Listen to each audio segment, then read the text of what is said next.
महागणेशाय नमः।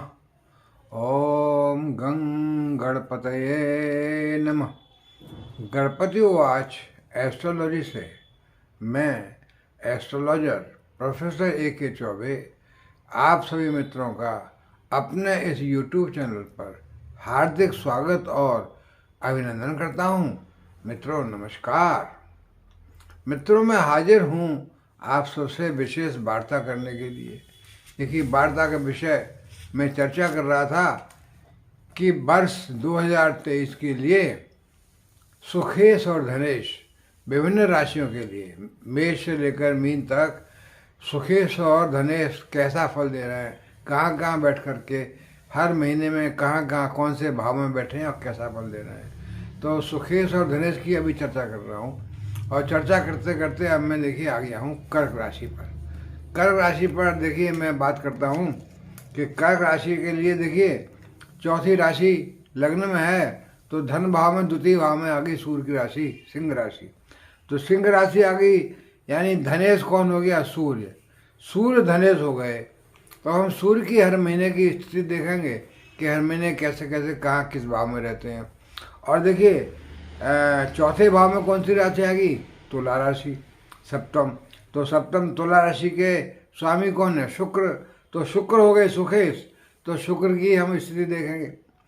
तो धनेश और सुखेश को देखने के लिए अब हम सूर्य और शुक्र की विभिन्न माहों में हर महीने में अलग अलग जैसे उनका ट्रांजिट होगा उसका हम देखेंगे कि कर्क राशि के लिए धनेश और सुखेश कैसा फल दे रहे हैं। तो देखिए सूर्य जो हैं अभी जब 16 दिसंबर यानी 2022 में होंगे 16 दिसंबर को धनु राशि में, लेकिन जब 2023 आएगी तो 14 जनवरी को मकर संक्रांति होगी और मकर संक्रांति में यानी मकर में आ जाएंगे। तो सूर्य जो है वर्ष के प्रारंभ में कहाँ रहे? 16 दिसंबर को धनु में आए तो धनु में रहेंगे। 1 जनवरी 2 जनवरी को धनु में रहेंगे और बाद में 14 जनवरी को मकर में आएंगे। तो धनु राशि के सूर्य यानी छठे भाव में, तो छठे भाव के सूर्य तो जातकों को रोग हंता ऋण रोग से मुक्ति दिलाएंगे, शत्रुओं से भय नहीं रहेगा, शत्रु भाग जाएंगे। धनु राशि में यानी छठे भाव में सूर्य बैठे हुए हैं और 12वें भाव को भी देख रहे हैं। तो 12वें भाव से यह है कि विदेश से लाभ हो सकता है, विदेश से कोई ऐसा आपका समाचार प्राप्त हो सकता है कि विदेश में आपका कुछ अच्छा कार्य बन जाए। तो कर्क राशि वालों को वर्ष की शुरुआत जनवरी में मतलब जो है धनु राशि में सूर्य होने के कारण विदेश से लाभ दिलाएगी। थोड़ा खर्चा तो होगा क्योंकि 12वें भाव में खर्चा है। और 14 जनवरी को जब मकर संक्रांति होगी तो मकर राशि में आ जाएंगे, यानी मकर राशि कहाँ है? सप्तम भाव में है। सप्तम भाव में यहाँ शनि बैठे हुए हैं। अभी शनि बैठेंगे 17 जनवरी तक। ये तो 14 जनवरी को मकर संक्रांति हुई तो शनि जो है तब तक तो रहेंगे, 17 जनवरी को जाएंगे आगे कुंभ राशि में। तो लेकिन मकर राशि तो सप्तम भाव में है ना, तो सप्तम भाव में सूर्य जब आएंगे तो सप्तम भाव के यानी जातक के पति पत्नी के अच्छे बीच में संबंध, बढ़िया मधुर संबंध, व्यापार में सहयोगियों से अच्छा संबंध, सब बढ़िया, व्यापार भी अच्छा रहेगा। और लग्न को देखेंगे सूर्य तो लग्न बलवान यानी जातक हृष्ट पुष्ट निरोगी काया सुंदर, कोई बीमारी नहीं रहेगी। तो कर्क राशि वालों को जनवरी के माह में सूर्य सप्तम में बैठ करके बहुत ही बढ़िया सप्तम के परिवार को और व्यापार को यानी बिजनेस को भी तरक्की दे रहे हैं और लग्न को भी देख रहे हैं। आगे बढ़ेंगे और जब 13 फरवरी को आ जाएंगे कुंभ राशि में यानी अष्टम भाव में, तो अष्टम भाव में सूर्य बैठ करके देखेंगे द्वितीय भाव को। द्वितीय भाव है धन का भाव। तो धन के भाव में सूर्य की अपनी राशि है सिंह राशि। तो अष्टम में बैठ करके यानी अष्टम में कुंभ राशि में बैठ करके जहाँ शनि भी हैं, सूर्य अपनी राशि यानी द्वितीय भाव को धन भाव को देखेंगे जहाँ पंचम राशि है। कर्क राशि के लिए सिंह राशि द्वितीय भाव में है। तो सूर्य अपनी राशि को ही देखेंगे, धन भाव को देखेंगे तो धन की वृद्धि तो करेंगे ही करेंगे। इसका मतलब फरवरी में कुंभ राशि में सूर्य धन दे रहे हैं, क्योंकि धन भाव पर दृष्टि जा रही है। और 14 अप्रैल को और 15 मार्च को आ जाएंगे सूर्य मीन राशि में। 15 मार्च को सूर्य आ गए मीन राशि में। 15 मार्च को जहाँ बृहस्पति भी बैठे हुए हैं, तो सूर्य का और बृहस्पति का संग होगा मीन राशि, माने भाग्य भाव में भाग्य वर्धन होगा। बृहस्पति भाग्य वर्धन कर रहे थे, सूर्य ने आकर 4 चांद लगा दिए। सूर्य भाग्य को चमका देंगे एकदम बृहस्पति के साथ, और बहुत ज़बरदस्त लाभ मिलेगा। वहाँ से बृहस्पति से 12वें मीन राशि से 9वें भाव से तृतीय भाव को देखेंगे सूर्य। तो तृतीय भाव परिश्रम का भाव, पराक्रम का भाव। पराक्रम जातक को परिश्रम अधिक करेगा, छोटे भाई बहनों से लाभ मिलेगा, और जितना परिश्रम करेगा उतना ही लाभ मिलने वाला है। छोटी मोटी यात्राएं भी होंगी, वो लाभ कराएंगी। तो भाई देखिए, सूर्य तो बहुत अच्छा। अगले महीने यानी कहाँ मेष राशि में आ जाएंगे अगले महीने 14 अप्रैल को। 14 अप्रैल को आ गए मेष राशि में, जहाँ राहु भी हैं। 22 अप्रैल को बृहस्पति भी वहाँ आ जाएंगे मेष राशि में राहु के पास, और सूर्य वहाँ ऑलरेडी होंगे। सूर्य राहु और बृहस्पति कहाँ? मेष राशि में 10वें भाव में। तो 10वें भाव में बैठकर कर्म क्षेत्र में 10वें भाव के राहु बड़े अच्छे उच्च के होते हैं। राहु ऑलरेडी वहाँ पे हैं, बृहस्पति भी आ गए, तो बृहस्पति का थोड़ा बनेगा,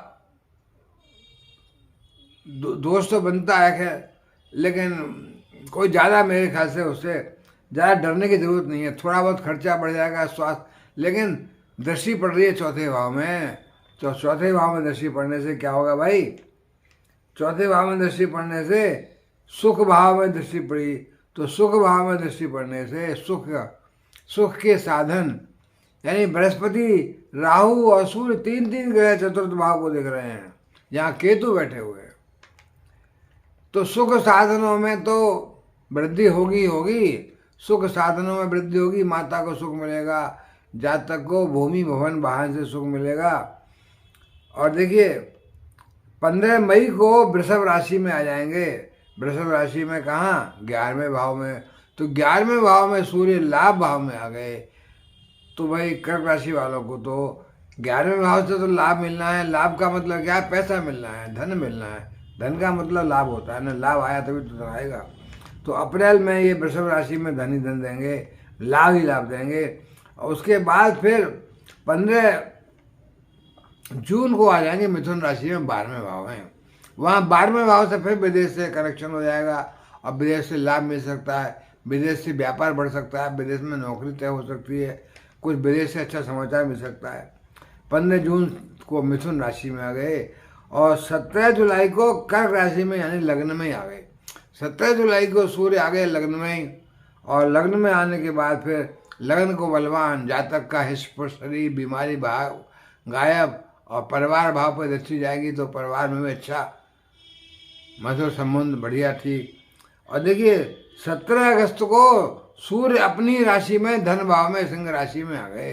तो 17 अगस्त को तो आकर के सूर्य जो है धन भाव में धन तो देंगे ही देंगे। अपनी राशि है सिंह राशि को, यानी उच्च के सूर्य हो गए तो धन देंगे भाई, बहुत ज़बरदस्त।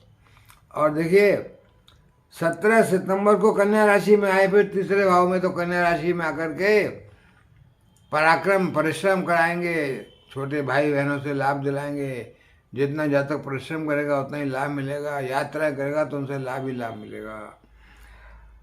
और देखिए 18 अक्टूबर को तुला राशि कहाँ है? फिर सुख भाव में, 4था भाव। तो तुला राशि में आ गए 18 अक्टूबर को सुख भाव में आकर के बहुत ज़बरदस्त सूर्य सुख का कारण बनेंगे, सुख के साधन देंगे, सारे सुख के साधन, भूमि भवन गाड़ी बंगला।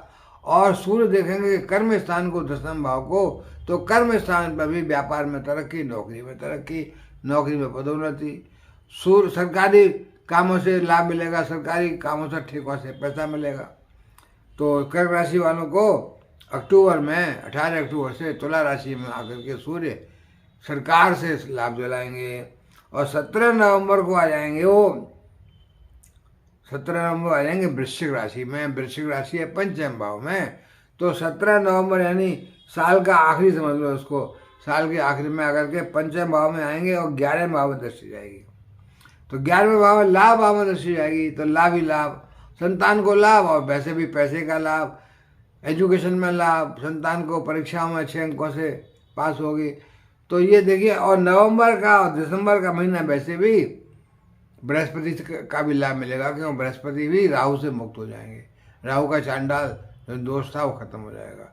तो वैसे भी नवंबर दिसंबर का महीना तो बहुत ही अच्छा है, क्यों यहाँ पर संतान भाव में बैठ करके सूर्य लाभ भाव को देख रहे हैं, तो सूर्य भी लाभ पहुँचाएंगे और उधर बृहस्पति भी लाभ पहुँचाएंगे सभी। लेकिन मैं तो इसमें बात कर रहा हूँ केवल धनेश और सुकेश की, बृहस्पति की और शनि की बात तो हम अलग कर चुके हैं। तो देखिए ये योग जो है किसका, सूर्य का, विभिन्न महीनों में यानी विभिन्न भाव में सूर्य जैसे जैसे आए तो जातक को, कर्क राशि वाले जातकों को बहुत ही लाभ दिलाया। अब देखिए अगला मैं देखता हूँ कि सुकेश, जो सुकेश हैं कर्क राशि के, यानी सुख भाव के स्वामी, चतुर्थ भाव के स्वामी, चतुर्थ भाव में कौन है, तुला राशि है, तो तुला राशि के स्वामी शुक्र। अब शुक्र की विभिन्न स्थितियाँ जातक को कैसा लाभ पहुँचाएंगी, तो सुकेश शुक्र देखिए 29 दिसंबर को मकर राशि में होंगे, मकर राशि सप्तम भाव में है, तो 29 दिसंबर को और सप्तम भाव में बैठेंगे और लग्न को देखेंगे पहले भाव को, यानी कर्क राशि को। तो 29 दिसंबर को यानी साल के शुरू होने से पहले ही, तो इसका मतलब साल के शुरू में मकर राशि में रहे, और मकर राशि में शनि भी है और शुक्र भी है। शनि और शुक्र तो दैत्य गुरु है, शुक्र तो बहुत दोनों का आपस में अच्छी दोस्ती है। तो दसम भाव में, दसम राशि में सप्तम भाव में बैठ करके शनि और सूर्य लग्न को देखेंगे, जातक को निरोगी काया, स्वस्थ शरीर और परिवार में पति पत्नी में अच्छा प्रेम विवाह, शुक्र का जो अगर विवाह नहीं हुआ है तो प्रेम विवाह हो सकता है, और सूर्य की प्रखरता में तो 4 चांद लग जाएंगे, यानी पति पत्नी के व्यापार में भी उन्नति होगी। तो ये रहा भाई दिसंबर के महीने में।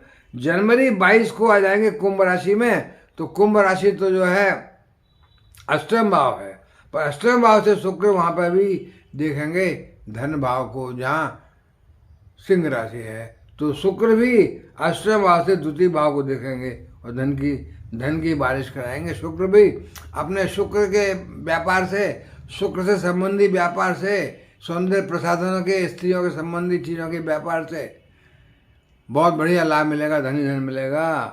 और देखिए 12 मार्च को जब आ जाएंगे मेष राशि में, मेष राशि कहाँ है भाई, मेष राशि नहीं, 12 मार्च को आ जाएंगे, अभी तो फरवरी में, 15 फरवरी को आएंगे मीन राशि में। मीन राशि कहाँ है, लाभ भाव में, मीन राशि है भाग्य भाव में, सॉरी भाग्य भाव कौन सा, नमा, जहाँ पर मीन राशि के बृहस्पति बैठे हुए हैं।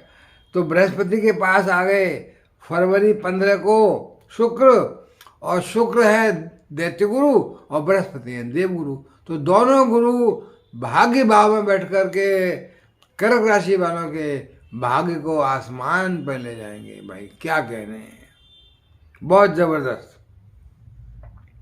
और देखिए बृहस्पति के साथ मिलकर के शुक्र जो है जातक का भाग्य आसमान को छुएगा, पूरा लाभ मिलेगा, पैसे पैसा मिलेगा। और उसके बाद 12 मार्च को आ गए मेष राशि में। मेष राशि कहाँ है, दसम भाव में, यहाँ राहु बैठे हुए हैं, तो दसम भाव में यानी कर्म क्षेत्र में शुक्र आ गए, तो कर्म क्षेत्र में या व्यापार में भी शुक्र अपने फील्ड के व्यापारियों को तो बहुत लाभ देंगे। और वहाँ से चौथे भाव में दृष्टि जाएगी तो सुख स्थान में सुख के भाव के स्वामी है, वहाँ सप्तम राशि तुला राशि है, तो शुक्र अपनी राशि को देखेंगे दसम भाव में बैठ करके। तो क्या कहने भाई, 12 मार्च से लेकर के और 6 अप्रैल तक शुक्र वहीं रहेंगे मेष राशि में, तो दसम भाव को और चौथे भाव को अच्छी कृपा होगी, यानी धन धान्य मिलेगा, सुख मिलेगा। और उसके बाद देखिए 6 अप्रैल को वृषभ राशि में आ जाएंगे, तो 6 अप्रैल को वृषभ राशि कहाँ है, 11वें भाव में। तो 11वें भाव में कौन सा, लाभ भाव में आकर के शुक्र लाभ ही लाभ देंगे, पैसा ही पैसा देंगे। शुक्र कहेंगे तुम मुझसे पैसा लो, मैं खूब पैसा दूंगा, तो खूब धन मिलेगा कर्क राशि वालों को। देखिए ये सुखेश और पहले सूर्य और बृहस्पति सब मिलकर के बहुत बढ़िया लाभ दे रहे हैं। पर अभी हम चर्चा कर रहे हैं इस समय सुखेश की और धनेश की। तो सुखेश जो है फिर 2 मई को मिथुन राशि में आ जाएंगे, यहाँ 12वें भाव में, और 30 मई को आ जाएंगे लग्न में।